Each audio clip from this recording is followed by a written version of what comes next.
A fé nos sustenta nas tribulações. Quero trazer aqui algumas reflexões de Renato Mengue, do livro Por que Sofremos? Reflexões sobre o tema provação a partir dos textos do Catecismo da Igreja Católica. Umas reflexões bem interessantes que podem tocar o coração de todos nós. É a fé que se torna a nossa guia no momento da tribulação e do sofrimento. É somente pela fé que poderemos encontrar sentido nas palavras do apóstolo. E nós sabemos que Deus coopera em tudo para o bem daqueles que o amam, daqueles que são chamados segundo o seu desígnio. Romanos capítulo 8, versículo 28. A força que o mal exerce sobre nós vai sendo transformada na medida em que nos conformamos aos sofrimentos de Cristo e dele fazemos nossa vitória. Agora, sobre a liberdade do Criador e das criaturas. Comenta-se da tentação do demônio contra Jesus no deserto. O que ele pratica é a ação de tentar a Deus. Nessa tentação, Jesus experimentou, como todos os homens, o combate da tentação. Ele conheceu a dor e o sofrimento da provação. A tentação no deserto mostra-nos o maligno em ação. Sua atuação é perversa. Sua intenção é aproveitar-se da fragilidade de Jesus, que esteve por 40 dias em jejum e mortificação, tentando desviá-lo de sua missão. O Pai permite. Esta permissão, este silêncio de Deus diante da aprovação de Jesus, é o mesmo silêncio ante a aprovação de Jó e o mesmo silêncio em face das provações de todas as almas. É o justo e temível silêncio de Deus. É a história da salvação sendo escrita a partir da liberdade das criaturas. É certo que Jesus não seja criatura, mas neste momento está inserido neste plano, participa de sua sorte, de seu mundo e de suas experiências. Na provação, Jesus nos mostra este lado lindo e temível do Deus livre e libertador. Mostra a sua justiça. Mostra também a beleza e o peso da liberdade que temos. Muitas vezes somos tentados a abrir mão dessa liberdade, pois ela acarreta responsabilidade, uma missão. Para quem está sofrendo agora? Para quem está sofrendo agora, penso que a primeira coisa que se deva recordar é que, por mais escura que seja a noite, um dia radiante vai chegar. Por grande que seja a tempestade, vai chegar um momento em que ela abrandará e chegará à calmaria. Essas palavras podem até soar como chavões já desgastados, mas elas retratam a verdade. Outra coisa que precisa ser lembrada é que existe algo bom que pode estar bastante escondido dentro da situação em que se esteja vivendo nesse momento. Talvez até seja chato pensar nisso, mas ainda que tardiamente, em algum momento, haveremos de perceber que o sofrimento nos educou para alguma coisa. A oração para que Deus nos livre do sofrimento é pertinente em qualquer momento e situação. A oração deve ser feita com muita fé. O maior exemplo desse tipo de oração, conforme já foi dito em outro momento, foi a oração do Senhor Jesus no Horto das Oliveiras. Não sabemos por que Deus responde às orações de um jeito ou de outro. Quer dizer, às vezes a resposta ao nosso pedido é a cura, a cessação do sofrimento, mudanças miraculosas. Enfim, Deus age conforme nossos pedidos. Outras vezes, a resposta é como no caso de Jesus. Ele pediu para ser livrado do sofrimento, porém teve de passar por ele. Se tivermos de passar pelo sofrimento, então devemos pedir para ser fortalecidos em nossa fé. Devemos pensar que se o Senhor realizasse milagres sempre que pedíssemos, Ele estaria nos seduzindo através de atos grandiosos, e isso seria uma relação injusta.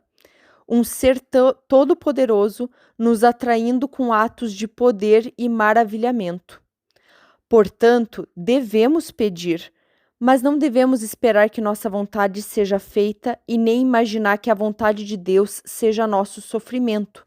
Se para além de nossa compreensão nos encontrarmos diante das dificuldades, ainda que sejam daqueles tipos que parecem não ter mais fim, devemos ainda assim ter fé e ser fortes para suportá-las.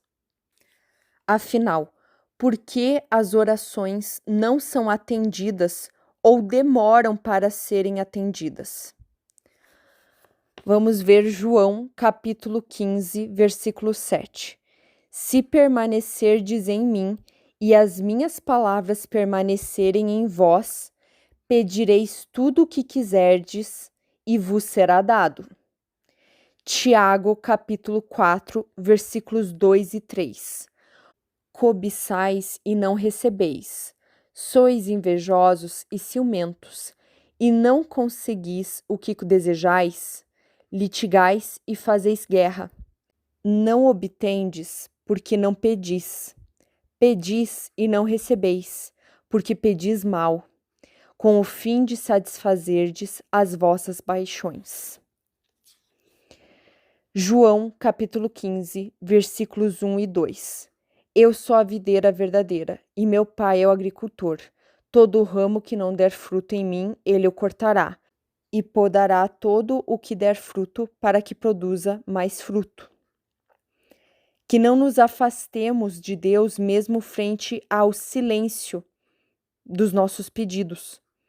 Ele pode estar nos preparando, nos ensinando a pedir melhor e podando o ramo para dar frutos. As demoras de Deus podem ser uma provação, mas devemos manter a fé na providência divina e suplicar para que estejamos prontos para as graças. Ramos podados, prontos. Salmo 130. Senhor, meu coração não se enche de orgulho, meu olhar não se levanta arrogante. Não procuro grandezas nem coisas superiores a mim. Ao contrário, mantenho em calma e sossego a minha alma. Tal como uma criança no seio materno, assim está minha alma em mim mesmo. Israel, põe tua esperança no Senhor, agora e para sempre. Então, que mantenhamos a fé mesmo frente ao silêncio e peçamos dons e virtudes espirituais para bem receber as graças que nos esperam, mesmo que isso não seja no tempo que nós escolhemos, mas no tempo perfeito de Deus. Discursos que precisam ser discernidos. Não é raro, hoje em dia, ouvir cristãos católicos e não católicos com um tipo de pregação de que se fizermos tudo direitinho, conforme as leis de Deus, estaremos protegidos do sofrimento. Seremos vencedores das dificuldades financeiras, das doenças e dos demais tipos de tribulações. Esse pensamento sustenta-se numa leitura fundamentalista das Sagradas Escrituras. Espelha-se em algumas passagens sem ver claramente outras e termina por levar muitos cristãos a uma fé confusa. Além disso, sustenta uma visão de merecimentos parecida com a dos fariseus no tempo de Jesus. Eles se sentiam melhores do que os outros e merecedores da atenção divina porque cumpriam as leis. Todavia, Jesus os criticava por cumprirem com rigor algumas leis, enquanto outras, muito mais importantes, eram por eles desprezadas.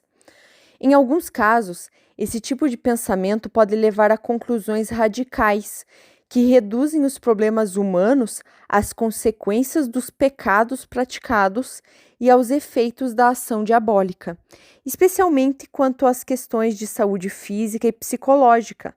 Disse que as doenças provêm da ação do maligno sobre as pessoas que não estão sob a graça de Deus. Pregações como essas podem levar as pessoas a uma lamentável confusão, pois se a pessoa contrai alguma enfermidade, é levada a pensar que está sob pecado grave e sob a atuação do demônio. De modo contrário, existe a pregação de que devemos aceitar todos os sofrimentos com resignação, pois eles são a nossa cruz.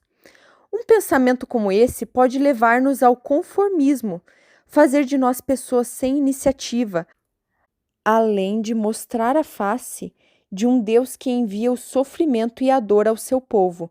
Seguramente, esse não é o Deus de Jesus Cristo, que quer dar vida em abundância às suas ovelhas, conforme João capítulo 10, versículo 10.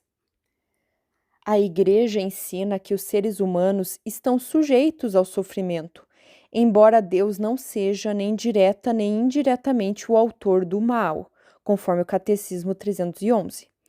Isso contraria o pensamento de que os que estiverem quites com Deus não experimentarão nenhum tipo de dificuldades.